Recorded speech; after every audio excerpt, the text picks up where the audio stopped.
Eu sou o João Henrique Laurindo Araújo de Oliveira, meu número USP é 11384754 e eu vou apresentar o trabalho em substituição à prova da matéria de Físico-Química e aí me foi sorteado o tema 7, que é a variação de entropia e espontaneidade. Bom, vou começar examinando esse corpo, imaginando que ele está a uma temperatura superior à de seu entorno, que eu vou chamar de meio externo. É intuitivo que ele vai começar a atingir o equilíbrio, cedendo calor para o meio externo, até que ambos estejam na mesma temperatura.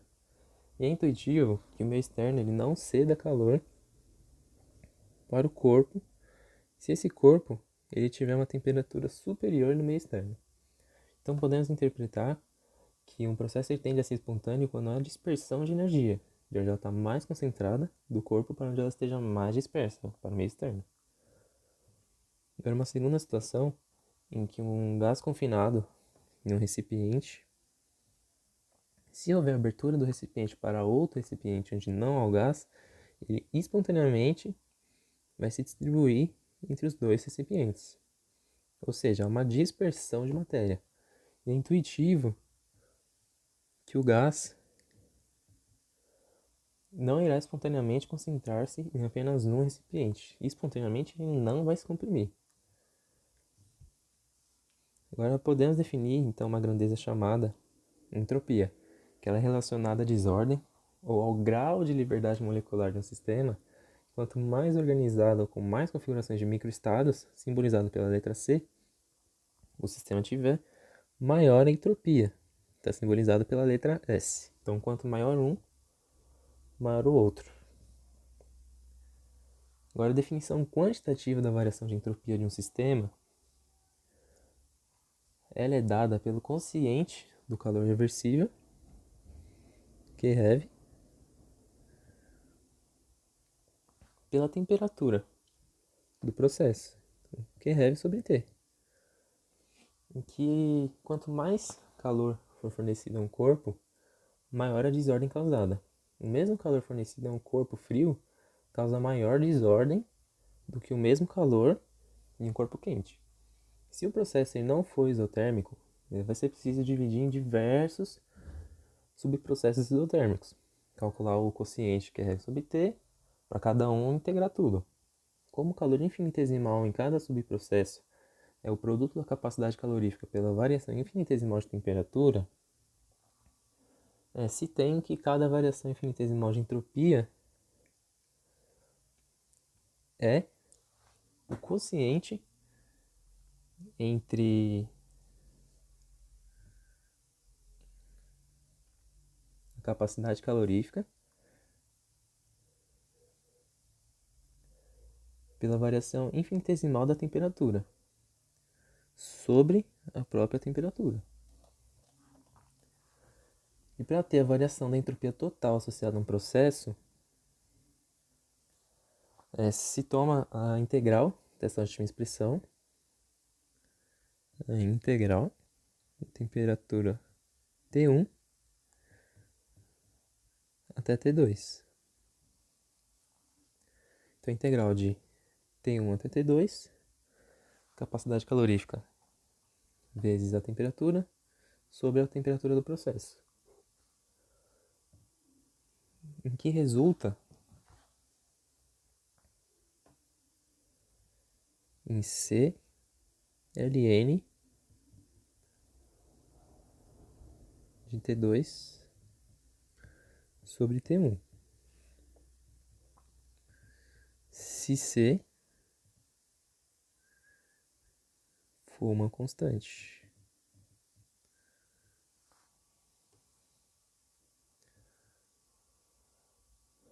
Bom, a variação de entropia ela pode ser submetida a diversas transformações.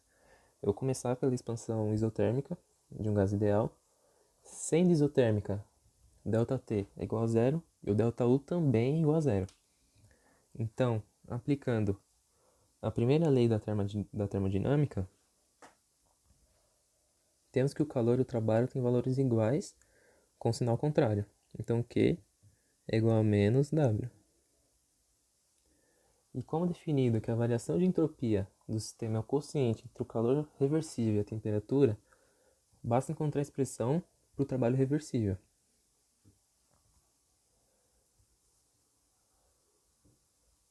Como sendo NR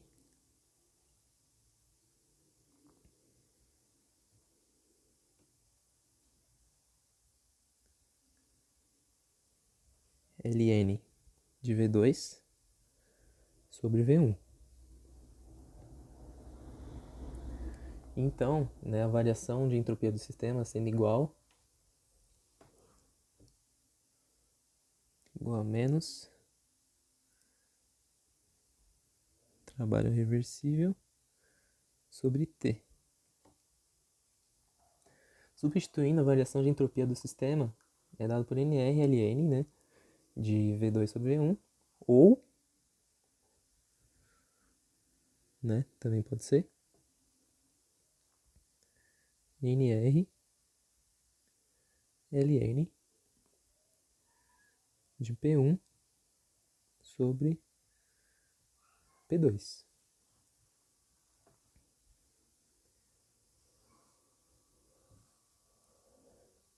Bom, se o processo tiver mudança de volume e temperatura,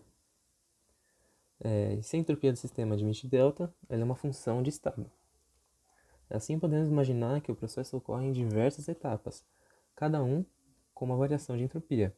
E a variação de entropia do sistema ela vai ser a soma de cada uma dessas variações de entropia.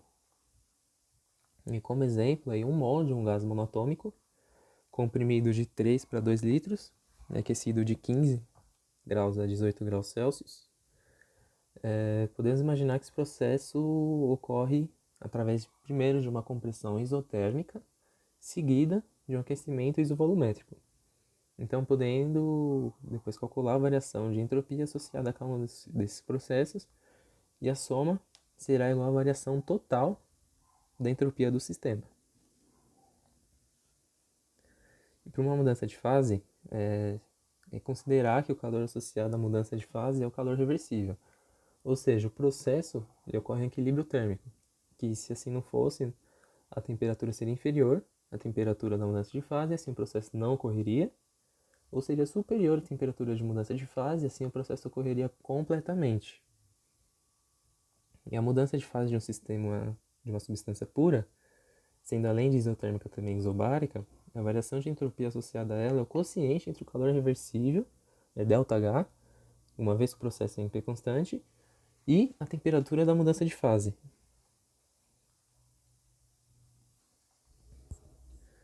Boltzmann, ele em 1877 disse que a entropia de um sistema seria proporcional ao número de microestados possíveis para aquele sistema.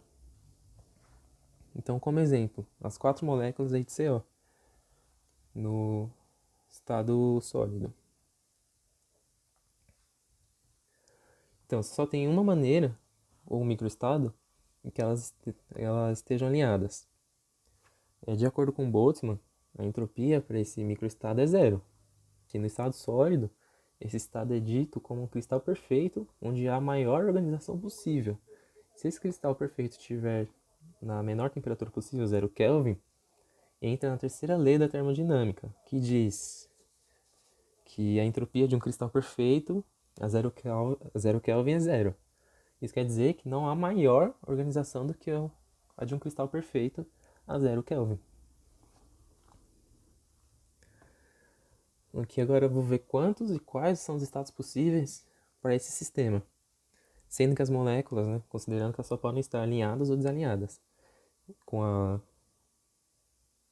o oxigênio virado para um lado ou para o outro, oxigênio e carbono. Bom, se uma única molécula estiver invertida, ela pode ser só ou a 1, ou a 2, ou a 3, ou a 4. Eu vou simbolizar aqui com a caneta para ficar melhor. De azul.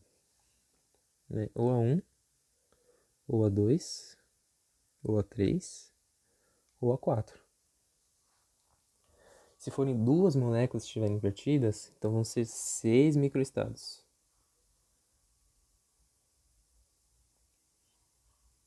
Né? A1 e A2, A1 e A3, A1 e A4,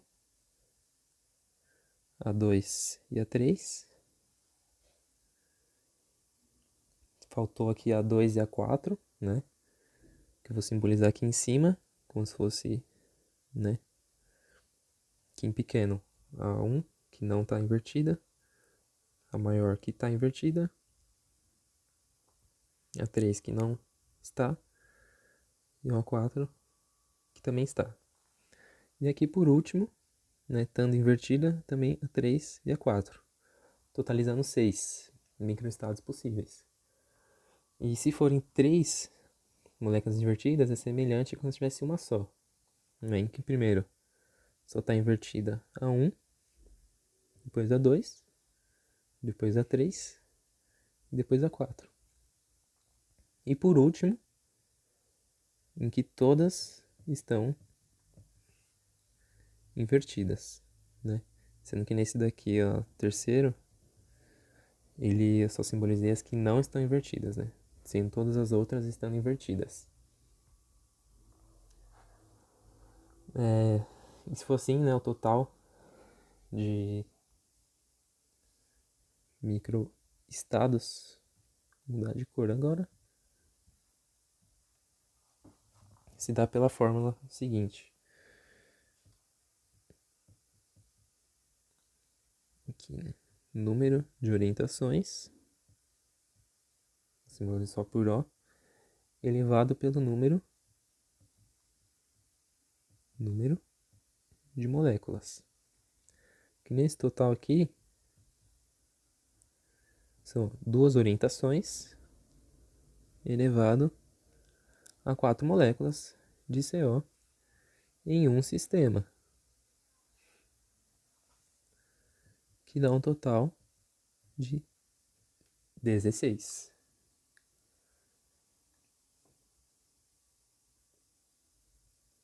Então, sendo a definição da entropia, vou fazer aqui em cima, que S é igual constante, né, de Boltzmann, ln de 16, que é igual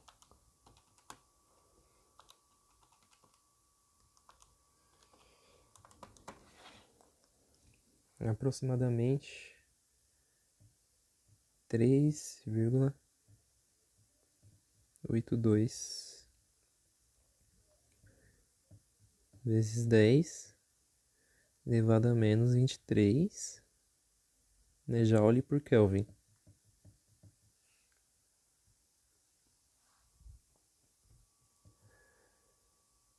Agora aqui um sistema é um pouco mais complexo, em que um molde de moléculas ele pode ter dois arranjos possíveis, alinhadas ou desalinhadas. Que, de acordo com a definição de Boltzmann, a entropia total desse sistema, né, S, né, é igual a KLN de 2 elevado a NA, que NA é 6,02 vezes 10 elevado a 23, que dá um resultado final de 5,76 Joule por Kelvin. Vendo que quanto maior o número de moléculas presentes, ou maior o número de arranjos possíveis, maior será a entropia do sistema.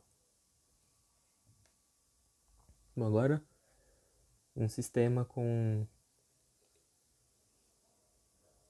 de 4 átomos, né? Tendo energia de total de 6 energias arbitrárias, né? Onde temos a possibilidade de distribuição dos átomos, aqui como nessa figura. Tipo, onde a energia quantizada ela pode ter valores inteiros de 1 a 6. E então, há 6 estados correspondentes aqui no primeiro caso, onde todos os átomos eles têm energia zero, exceto um, que é o 1, ou o 2, ou o 3, ou o 4, que estão lá com 6 de energia. E aí, desse exemplo, dá para ter todos os outros estados na sequência, em que o número de moléculas possíveis, número de configurações aqui possíveis, microestados, para o sistema somando tudo que está aqui em cima é igual a 84. Quanto maior a dispersão, né, se vê mais microestados possíveis. Aqui nessa aqui que tem 24, elas estão dispersas. Eu confesso que na minha mente o mais provável seria os dois que estão à direita, né? Ou esse aqui, ou esse aqui. Por eles terem a energia mais distribuída, né? Eu pensava assim há um tempo. Imaginava, né? Dessa forma. Bom, em que, né, para uma mesma energia total, estatisticamente é mais provável que o sistema esteja mais disperso, como aí nessa que tem 24 possibilidades. Agora, para calcular a energia, a entropia molar padrão absoluta de um reagente, que se for sólido em 0 Kelvin, o ganho de entropia do sólido é a variação de entropia associada ao seu aquecimento até 25 graus, né? Que é dada pela integral de 0 a 298 Kelvin de Cp dt sobre T, sendo Cp a capacidade calorífica, né? De 0 a 25 graus Celsius. Então, de 0 a 298 Kelvin. E se o reagente for líquido, a entropia molar absoluta é o resultado da entropia associada de 0 até a sua temperatura de fusão, com a entropia associada à fusão do sólido, né? Fusão do sólido, dada pelo quociente entre a variação de entalpia e a temperatura de mudança de fase, com associada do aquecimento do líquido, da temperatura de fusão até 298 Kelvin. Já se o reagente for um gás, então tem que adicionar o termo de aquecimento, né, de 0 Kelvin. 0 Kelvin até a temperatura de fusão, com a entropia associada da fusão do sólido, com associada ao aquecimento do líquido, a temperatura de fusão até a temperatura de ebulição, com associada à vaporização do líquido, na temperatura de mudança de fase novamente, com associada ao aquecimento do gás, da temperatura de ebulição até 298 Kelvin. Em que para compostos semelhantes, a entropia de um gás é maior que a entropia de um líquido, que é maior que a entropia de um sólido. Não é apenas se for um compostos muito diferentes pode fugir dessa regra, mas se eles forem semelhantes, essa é a regra. Uma variação de entropia, uma variação química, podemos definir como a diferença de entropia dos produtos e dos reagentes. E que se todos estiverem em seu estado padrão, né? Se todos estiverem em seu estado padrão, a variação de entropia padrão de uma reação será a diferença entre a entropia padrão dos produtos e a entropia padrão dos reagentes. Um sistema ele pode ter a sua entropia diminuída, basta resfriar um corpo ou comprimir um gás. E quem deve aumentar é a entropia total, ou a entropia do universo. A variação de entropia total pode se considerar como duas variações de entropia, a do sistema e a do meio externo. Mesmo se a entropia do sistema diminuir, a entropia total vai aumentar num valor maior, fazendo que a entropia total aumente. Podemos ter um processo em que ambas as entropias aumentem, mas não um processo em que ambas, sendo o sistema e o meio externo, diminuam. diminuindo a entropia total. O meio externo. O meio externo, ele sendo infinito, pode-se considerar que qualquer processo ocorre sem variar a temperatura dele. Assim, a variação de entropia do meio externo é o quociente entre o calor trocado e a sua temperatura.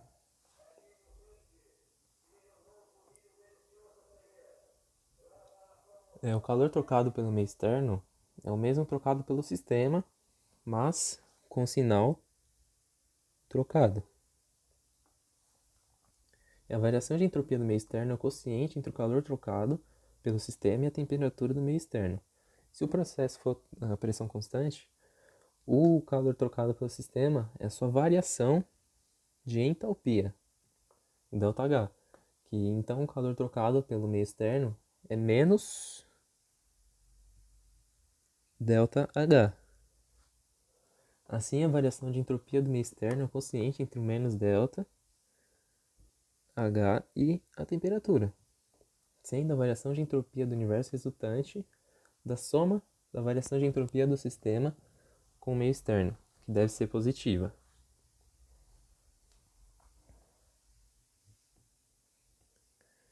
A espontaneidade de um processo.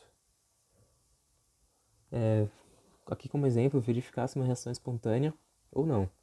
Então, para a reação a 298 Kelvin do hidrogênio gasoso com flúor gasoso, em que o ΔH é menos 542,2 kJ por mol e o ΔS é mais 14,1 Joule por mol vezes Kelvin. Calculando então a variação de entropia do meio externo com a expressão menos ΔH sobre T,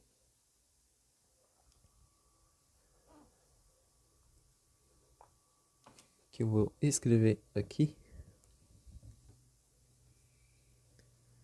que é menos 542,2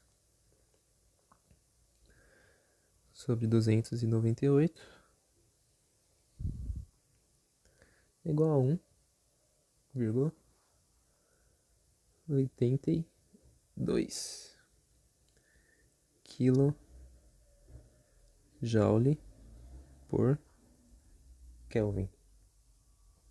Então, calculando agora a variação de entropia total, somando a variação de entropia do meio externo com a variação de entropia do sistema, né, que aqui é 14,1. Como aqui nós estamos com kJ, eu vou só multiplicar por 1000, né, ficando então com 1820, somando 14,1 é igual a 1800. Eita, nós.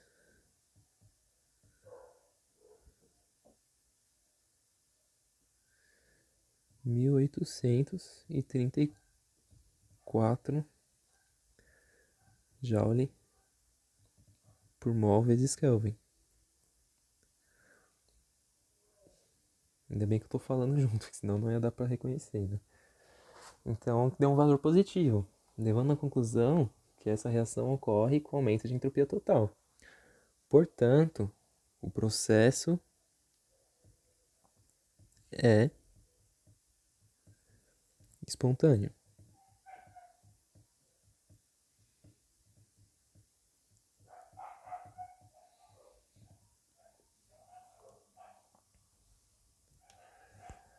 Agora, critérios de espontaneidade.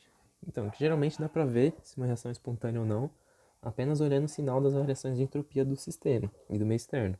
Se ambas forem positivas, obrigatoriamente, né, a variação de entropia total também será positiva.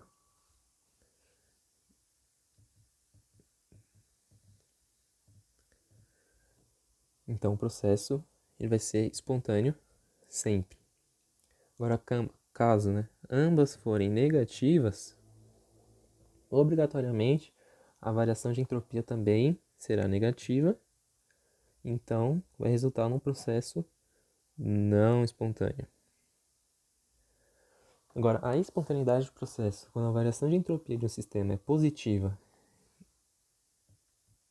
e a do meio externo é negativa, ou quando a variação de entropia do sistema é negativa e a variação de entropia do meio externo positiva, o processo só será espontâneo quando o termo positivo for maior do que o negativo. Então, só assim vai resultar sendo um processo espontâneo.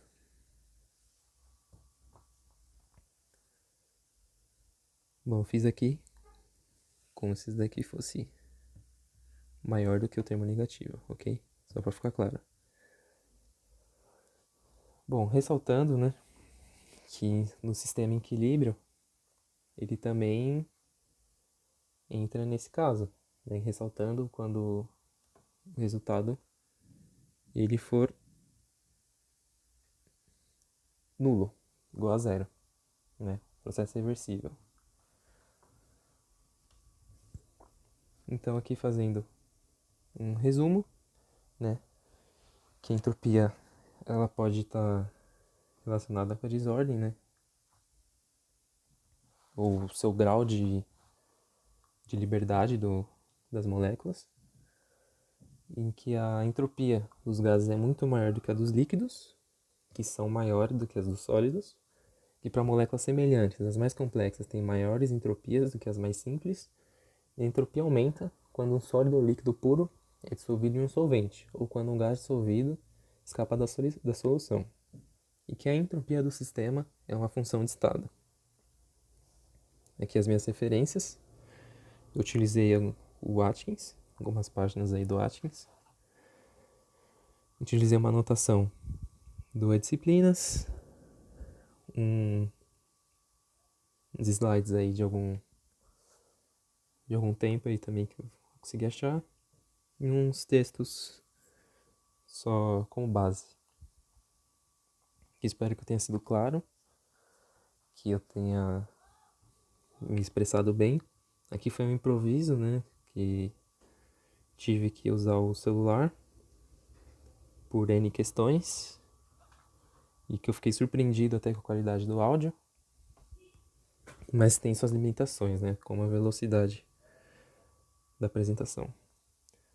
Bom, é isso. Até mais. Obrigado.